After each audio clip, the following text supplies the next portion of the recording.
Hello students, today our topic is Python programming and in this lecture we are going to discuss about different operators used in Python programming. Let's start.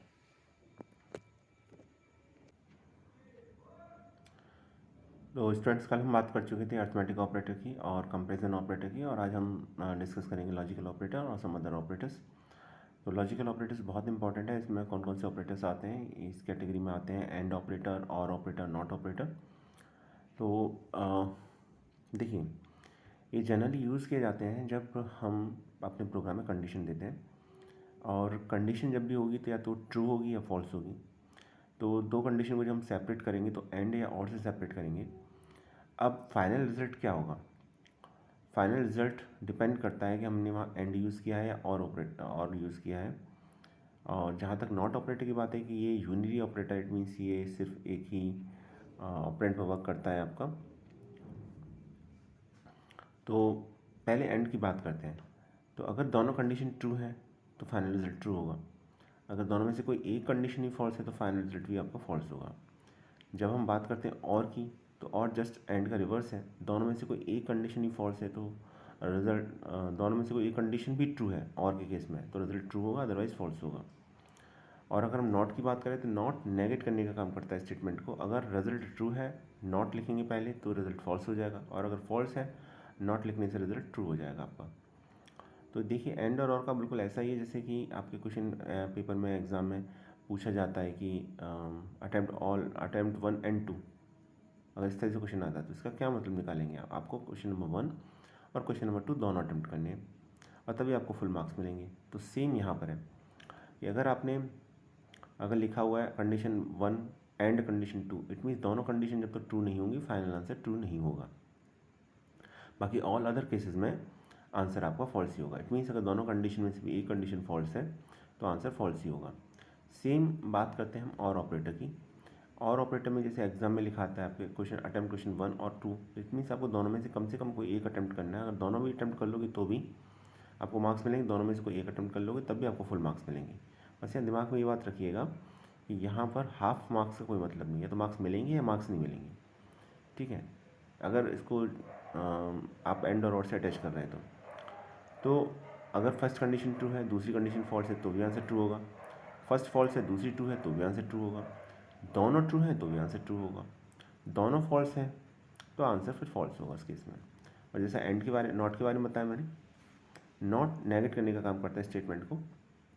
तो अगर true है तो false हो जाएगा, false है तो true हो जाएगा। ये एक यूनी ऑपरेटर है। यूनी का मतलब इसमें सिर्फ एक ऑपरेंट की रिक्वायरमेंट है। तो हम यहाँ पर ट्रू और फॉल्स ही लेके चल रहे हैं बजाय कंडीशन के। तो कॉम्प्लिकेटेड नहीं करते हम यहाँ पर इसे। एक्स और वाई कोई एक्सप्रेशन भी हो सकता है जिसका रिजल्ट फाइनली ट्रू या फॉल्स ही आएगा। तो जैसे इसमें लिखा हुआ है एंड के बारे में, and true if both the operands are true. तो रिजल्ट ट्रू होगा अगर दोनों ऑपरेंट ट्रू है। और एक्स और वाई अगर लिखा हुआ है दोनों में से कोई एक भी फॉल्स है, एक भी ट्रू है, तो रिजल्ट ट्रू होगा। और जहाँ तक हम नॉट की बात करें, true if operands is false complement the operand, तो ये ऑपरेंट को कॉम्प्लीमेंट कर देता है, ट्रू को फॉल्स कर देगा, फॉल्स को ट्रू कर देगा। आई थिंक थोड़ा आइडिया लग गया होगा आपको। एक ऑपरेटर के थ्रू समझते हैं इसको। देखिए, लॉजिकल ऑपरेटर्स इन पाइथन। तो एक्स इजिकल टू ट्रू लिखा हुआ, वाई इजिकल टू फॉल्स, हमने असाइन कर दी वैल्यू। ठीक है, बजाय कंडीशन की हमने है ट्रू और फॉल्स की वैल्यू दे दी इसकी। आगे आप देखेंगे जब हम कंडीशनल स्टेटमेंट को पढ़ेंगे तो वहाँ हम पाएंगे कि इसकी वैल्यू ट्रू या फॉल्स, वहाँ वहाँ आप कंडीशन दे रखी होगी और कंडीशन स्टेटमेंट में उसका आंसर ट्रू या फॉल्स में आता है। लेकिन हमने यहाँ सिंप्लिसिटी के लिए एक्स की वैल्यू ट्रू और वाई की वैल्यू फॉल्स असाइन कर दी है। तो अब अगर हम प्रिंट कराते हैं X and Y, it means क्या हो जाएगा? इट मीन्स हो जाएगा एक्स की वैल्यू क्या है? ट्रू। True and false. तो जैसा कि रूल कहता है कि जब तक दोनों वैल्यू ट्रू नहीं होंगी तब तक आंसर ट्रू नहीं होगा, अगर एंड से सेपरेट किया गया है तो ये इसको अगर हम लिखेंगे तो इस तरह से लिखेंगे या समझेंगे, ट्रू एंड फॉल्स। ठीक है, तो एक वैल्यू ट्रू है, दूसरी वैल्यू फॉल्स है, तो फाइनल रिजल्ट ऑब्वियसली फॉल्स होगा। तो फर्स्ट का आंसर आएगा फॉल्स। सेकंड में देखेंगे, जब हम निकालेंगे, कैलकुलेट करेंगे एक्स और वाई, इट मीन्स ट्रू और फॉल्स। तो कंडीशन के अकॉर्डिंग जो और ऑपरेटर का और ऑपरेटर के अकॉर्डिंग कि जब दोनों में से कोई एक भी अगर ट्रू है तो आंसर ट्रू होगा, तो इसमें क्या आएगा, इसमें ट्रू आ जाएगा। और लास्ट को देखिए नॉट एक्स की वैल्यू ट्रू थी, नॉट एक्स की वैल्यू ऑब्वियसली फॉल्स हो जाएगी, तो ये आंसर आएगा। देखिए फॉल्स ट्रू फॉल्स।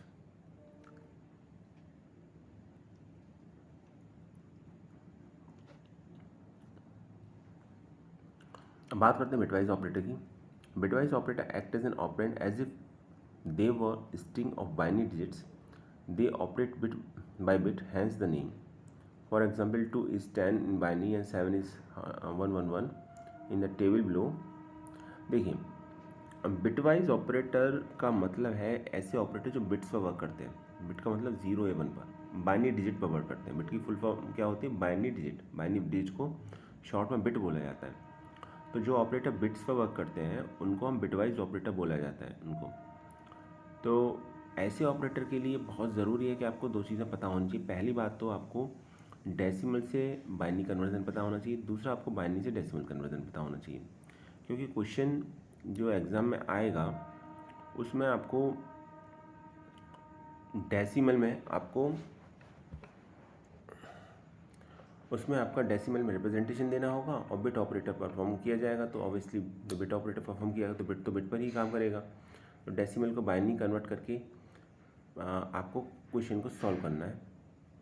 तो जैसे अगर आपसे कहा जाता है, पहले चलिए ये देख लेते हैं, एक मिनट, कौन कौन से ऑपरेटर है। ये है बिटवाइज एंड, फिर है बिटवाइज और।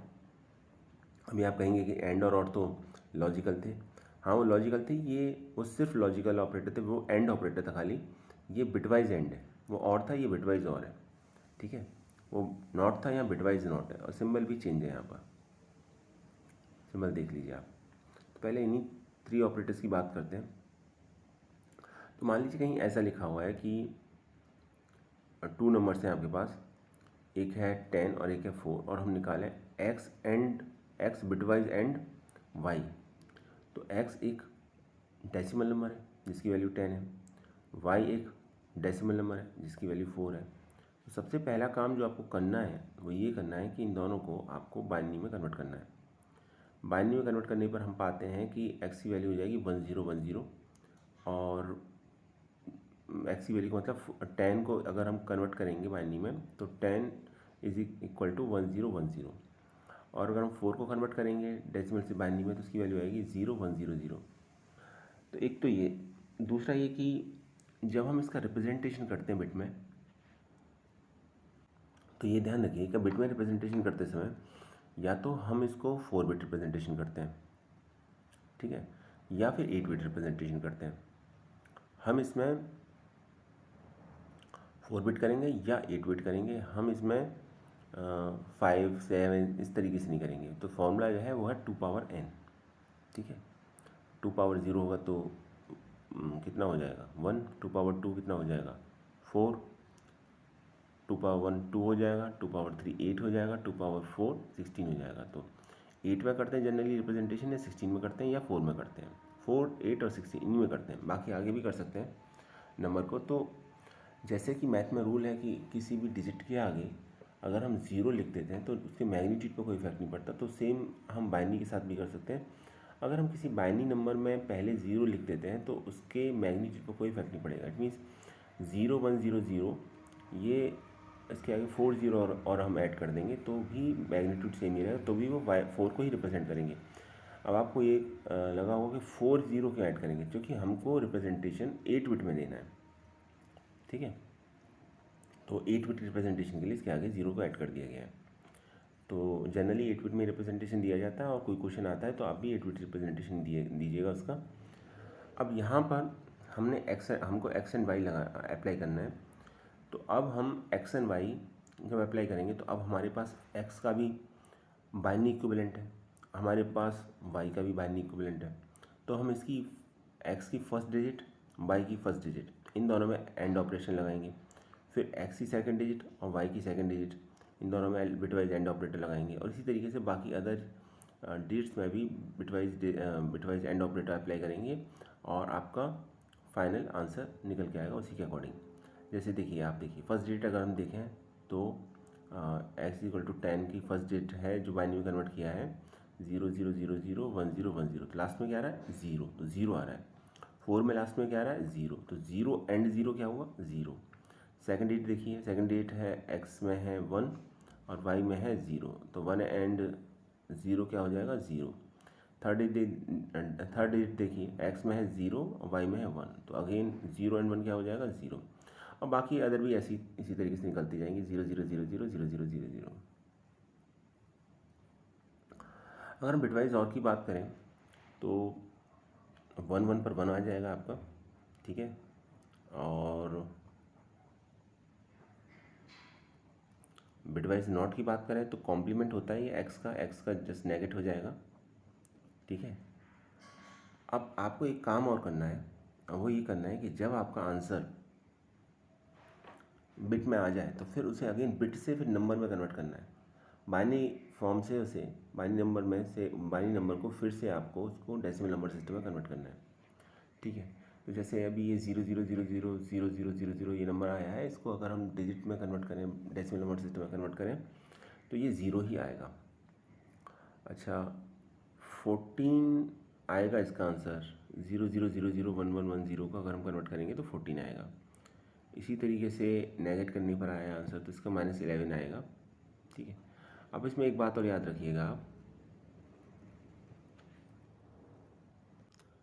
तो पॉइंट ये था कि जब बिटवाइज नॉट ऑपरेटर अप्लाई करते हैं तो आंसर हमेशा नेगेटिव आएगा आपका डेसिमल में। तो यहाँ आंसर देख सकते हैं आप -11 है। एक ऑपरेटर और है, ये है bitwise XOR operator, jaw operator, XOR operator. इसमें आपका जो रूल फॉलो होता है वो ये होता है कि जब कभी भी डिजिट्स सेम होती हैं, सेम का मतलब दोनों डिजिट 0 होंगी या दोनों डिजिट्स 1 होंगी, बाइनरी डिजिट्स 0 होंगी या बाइनरी डिजिट्स 1 होंगी, तो आंसर 0 आएगा। और जब भी वो डिफरेंट होंगी तो आंसर 1 आएगा, ठीक है। तो और में क्या था, और में तो ये था कि दोनों में से कोई एक भी अगर 1 है तो आंसर 1 आएगा।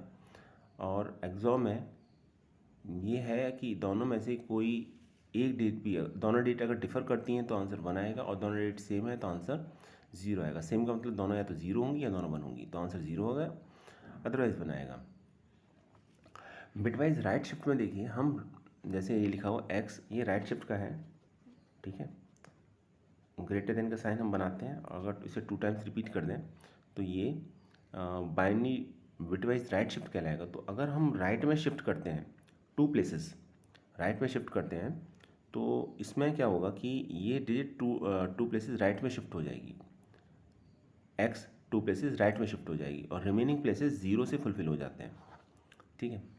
और इसी तरीके से अगर हम बिटवाइज लेफ्ट शिफ्ट करते हैं तो लेफ्ट में शिफ्ट हो जाती है, और रिमेनिंग प्लेसेस जो बचे हुए प्लेसेस हैं वो आपके 0 से फुलफिल हो जाते हैं। तो ये राइट शिफ्ट और लेफ्ट शिफ्ट थे।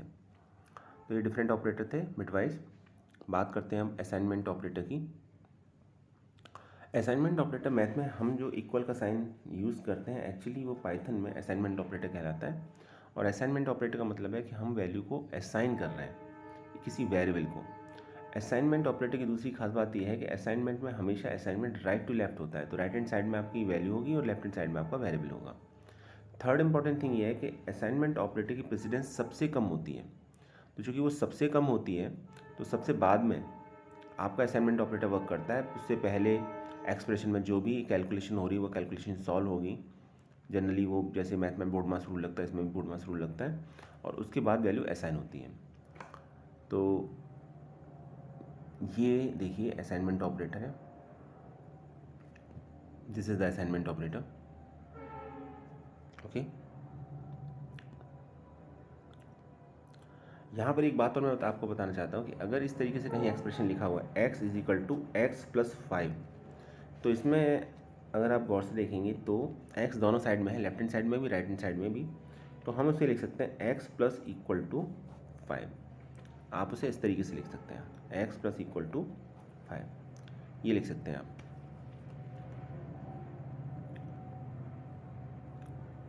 और अगर कहीं ऐसा लिखा हुआ है x equal to X minus 5, तो इसको लिख सकते हैं x माइनस इक्वल टू 5। इसी तरीके से ये कहीं इस तरीके से एक्सप्रेशन लिखा हुआ है, तो दोनों ही वैलिड हैं, दोनों का ही यूज़ किया जा सकता है, दोनों का सेम मीनिंग है, रिप्रेजेंटेशन अलग अलग है बस। x asterisk x is equal to X asterisk 5, इसको लिखा जा सकता है एक्स एस्टिक इक्वल टू 5। इसी तरीके से ये रूल डिवाइड बाई भी लगेगा। अगर लिखा हुआ x equal to X divide by 5 तो ये हो जाएगा x डिवाइड इक्वल टू 5, और अगर मॉडलो डिवीजन पे लगा हुआ है तो ये होगा x equal to X modulo 5, तो इसको लिख सकते हैं x modulo equal to 5। Float division पर भी सेम अप्लाई होता है, एक्सपोनेंट पर भी सेम अप्लाई होता है, एंड पर भी बिटवाइज, एंड पर भी बिटवाइज, और पर भी, एक्सॉर पर भी, लेफ्ट शिफ्ट पर भी, राइट शिफ्ट पर भी, तो सबका रिप्रेजेंटेशन उसी तरीके से किया जा सकता है। अब बात करते हैं कुछ स्पेशल ऑपरेटर्स की जो यूज़ किए जाते हैं। तो उसमें से एक है आइडेंटिटी ऑपरेटर, और ऐसा ही एक आइडेंटिटी ऑपरेटर इज़ और is not.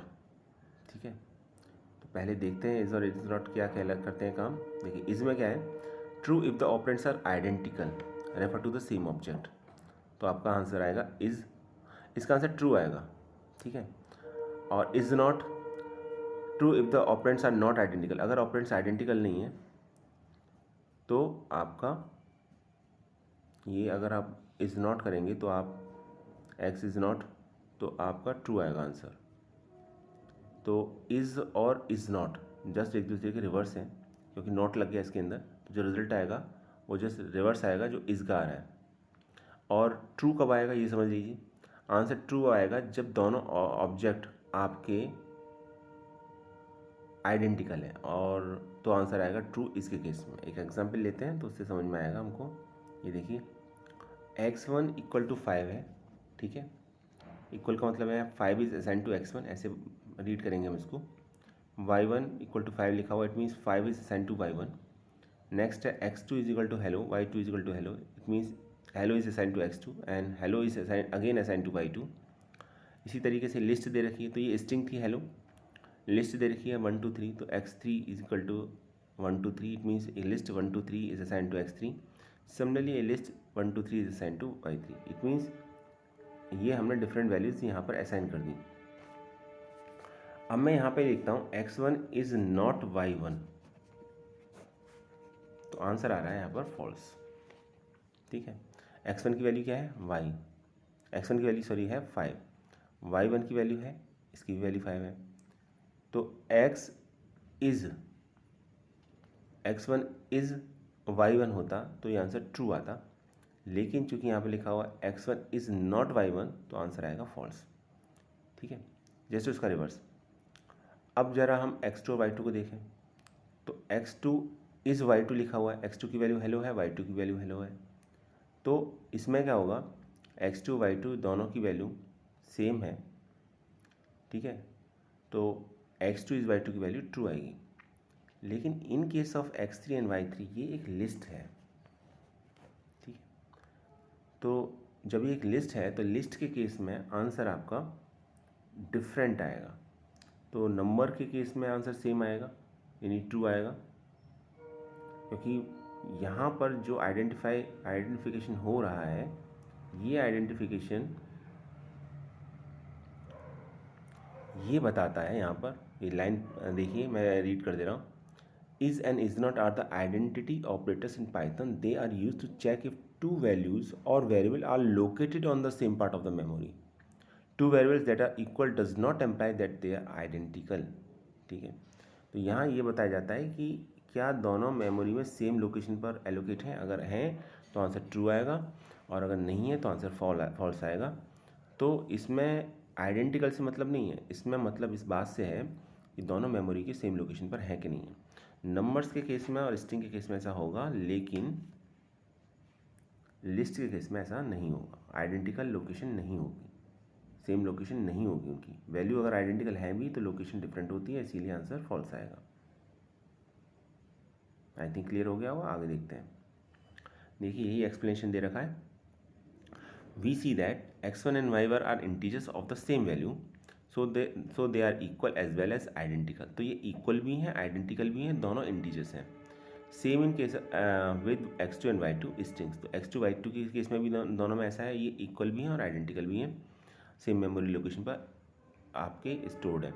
But in case of the x3 and y3 these are list, they are equal but not identical. It is because the interpreter locate them separately in memory, although they are equal.